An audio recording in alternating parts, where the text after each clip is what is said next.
How Theranos fooled Silicon Valley for billions of dollars? In 2014, a young woman became one of the most admired CEOs in Silicon Valley. A healthcare pioneer is being compared to visionaries like Bill Gates and Steve Jobs. This morning, Elizabeth Holmes is part of the new Time 100 list just out.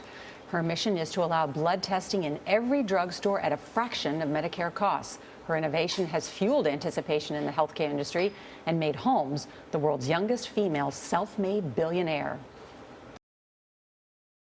She claimed she had created a breakthrough technology, something that could completely transform modern medicine. A small device that could run hundreds of medical tests using just a single drop of blood. No needles, no labs, no long waiting times, just a simple drop and instant results. Investors called it revolutionary, the media called it genius, and the world believed it was the future of healthcare, but there was just one problem. It didn't actually work. At 19 years old, Elizabeth Holmes dropped out of Stanford. She had a little tuition money and a big idea. Now at 31, she's what lots of teenagers with that background likely strive to become. The youngest billionaire in the world. Is that heady when you hear that? You know, it's not what matters. What matters is how well we do in trying to make people's lives better. That's why I'm doing this. That's why I work the way that I work, and that's why I love what I'm doing so much. What Holmes is doing is running Theranos, the biotech company she founded in 2003. Healthcare is the leading cause of bankruptcy. You'll see her either in a black turtleneck or a white lab coat, taking a high-tech approach to blood testing. Instead of a needle to the arm, it's a pinprick to the finger. Holmes is marketing Theranos as a faster and cheaper alternative to a process that hasn't meaningfully changed in decades. The company was called Theranos, and at the center of it all was its founder, Elizabeth Holmes. She managed to raise more than $700 million from some of the most powerful and respected people in the world. Former secretaries of state, billionaires, top-tier venture capitalists, even high-level political figures. First, we've created these little tiny tubes, which we call the nanotainers, which are designed to replace the big traditional tubes that come from your arm, and instead allow for all the testing to be done from a tiny drop from a finger. Everyone wanted a piece of what looked like the next big revolution in medicine. At its peak, Theranos was valued at around $9 billion, and Elizabeth Holmes became a Silicon Valley icon almost overnight.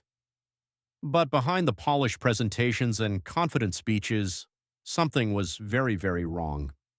You had started, or the discussion was about the capital markets and what people are valuing you. Yeah. But given that they don't have as much information as they can, when you think they'll start to be able to get things right in terms of how to value you, how to understand what your value proposition is? Well, their valuation is a private market valuation, so it was based on a single round of investment, about which we know less than we usually do about those when we know valuation. Yeah, for sure. I mean, we're a private company. We have a very small investor base because we like being a private company, and we think there's a lot of advantages in it. We think that we can do things like say, yes, we're not going to use our nanotainer tube for a few quarters because it's the right thing to do in the context of our long-term goals, and that's okay.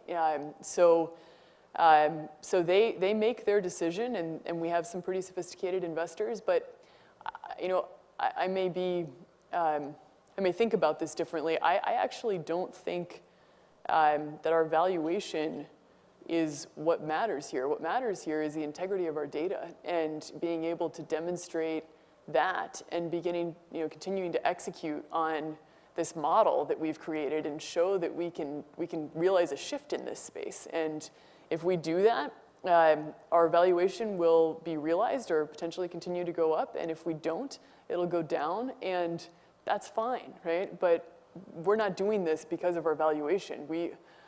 I want to be building this company for the rest of my life. This is a private company, and we're going to stay that way. In 2015, questions started to surface publicly. Journalists began digging deeper into the company's claims. How could a single drop of blood realistically run so many tests? Why were medical results sometimes inconsistent? And why did the company refuse independent verification?